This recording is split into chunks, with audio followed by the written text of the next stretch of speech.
The Democratic Alliance has come out strong against the increase in cost of living. DA Leader John Steenhuisen says a 14% hike in food prices spells catastrophe for millions of hungry South Africans. Steenhuisen says President Cyril Ramaphosa must expand the list of VAT-free foods, reduce fuel levies, and increase solar tax rebates. He joins us more to chat about this. A very good morning to you. Thank you so much for your time. The increase in food prices is set to be the largest annual increase in 14 years. South African consumers have been warned that it's not going to get any better. It's going to get even tougher in the next few months as inflation will continue to rise. You tweeted yesterday about this, saying it will spell catastrophe for millions of South Africans, also saying that President Ramaphosa is out of touch with the crisis at hand. Yes, absolutely, and I think that's exactly the case. About a year ago, I took a number of food items into Parliament to confront the President with them, to say that they had gone up exponentially. And the sad tragedy is that this 14% increase in food costs is now adding to the burgeoning spiraling cost of living, which are pushing more and more South African families and households under the water. We already had a massive food insecurity problem. 82% of South African households are skipping one meal a day because they can't afford food. This 14% increase is also going to wipe out any increase, marginal as it was, to the social grants that were increased this year. That any increase in that has now been wiped out by this food increase.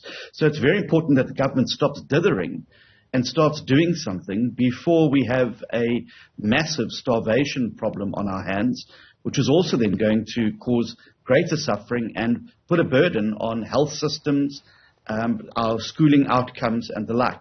Malnutrition is already stalking the communities across the country, and it's now time for government to actually do something positive to assist families who are struggling to feed themselves. And we've been making these suggestions now for over a year. They've been ignored by government, and I think that they could bring immediate relief to poor South African families who are already struggling to make ends meet, and for whom this 14% increase is really going to be the final straw. Because we've also been warned that this acceleration could force the SA Reserve Bank's hand for another interest rate hike in May already. So with all the solutions at hand, what are you proposing? Because South Africans are mired in the cost of living crisis at the moment. Well, when you're in a crisis, government's got to do something. You can't ignore the problem and pretend it's going to go away. This is an immediate problem. So the number of steps we've put in place, we believe the first tranche of those would immediately bring some relief, and that would be to expand the basket of VAT-free goods in the country to include things like bone-in chicken, beef, some tinned goods, baby food, coffee, soup powder, and the like. That would immediately drop the prices on the shelves of those items because they would no longer be subject to VAT. Then we would stop the import tariffs on bone-in chicken and pasta because these items are both low energy to cook but also are consumed by large households and are able to feed a greater number of people. Then we'd need to have to look at some of the longer-term reforms that are going to be required, and one of those that we said would be in our alternative budget this year would be to redirect things like the 8 billion rand we're currently spending on VIP protection services for politicians to ensuring that our grant system is paying grants that are keeping up and above the food poverty line, that would make sure that those grants then were able to genuinely feed a pensioner, to feed a mother who was a single parent trying to keep her children fed and ready for school. And that would make some relief there. And then thirdly, we've obviously got to get the economy moving because it's jobs that lift people out of poverty. And we've got a government that cannot get to grips with load shedding. Our GDP is shrinking because government clings to outmoded policies that are killing jobs and killing investment. And we need to get this economy reformed and moving again so that we can get people into work, because a job is the best ladder out of poverty for South Africans. And that's why we have to be obsessive about job creation in this country. But we need to implement those immediate measures now to bring instantaneous relief to families. And I'm really urging government to get off its hands now and start working for the people of South Africa, not against them. How do you think Minister Enoch Godongwana could afford the hunger relief measures? What would need to happen? Well, we put on the table in the budget process this year under Dr. Dion George an alternative budget, which was tax neutral. In other words, you wouldn't have to introduce any more taxes, but you'd reallocate a lot of the fat in government's budget, things like reducing the size of cabinet. Do ministers have to be provided with 2 expensive mansions, one in Cape Town, one in Tshwane? And Brintirian Estate is a massive estate. Do we need to be providing luxury vehicles? Do we need to be spending 8 billion rand a year on protecting cabinet ministers and their families while the rest of us are left to face dangerous criminals on a daily basis?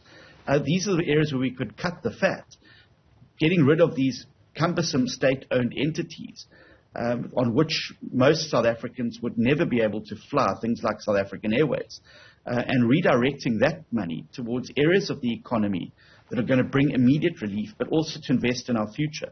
I'd much rather see us investing money in NSFA's system rather than South African Airways. Let's leave business to the private sector, and let's focus on using public money for public good and not for pampering politicians and not for vanity projects.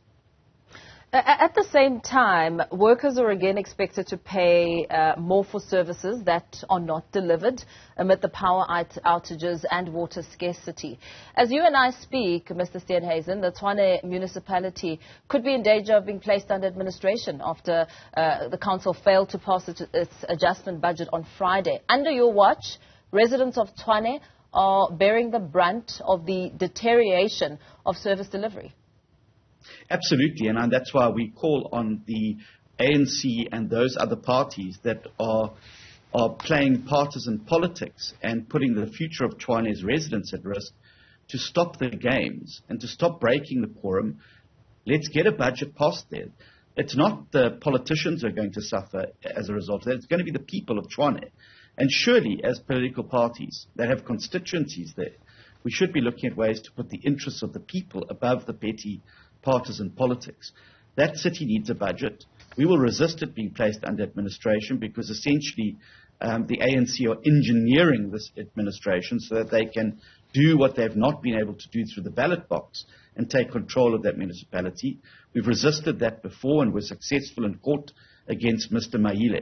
But the urging really that there is responsibility. Yes, we can play politics, but we shouldn't be playing politics with the lives and sustainability of municipalities that are required to deliver services to people. So I'm really urging a maturity and constructive behavior from all parties in that municipality to come to the table.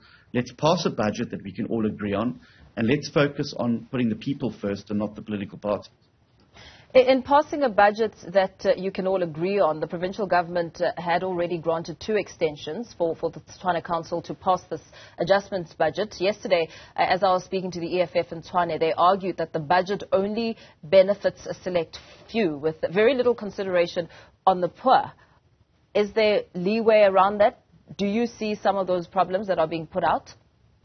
Well, firstly, that's simply not true. In fact, the majority of the budget is going towards infrastructure and improving services, and the best and most significant beneficiaries of those are poor South Africans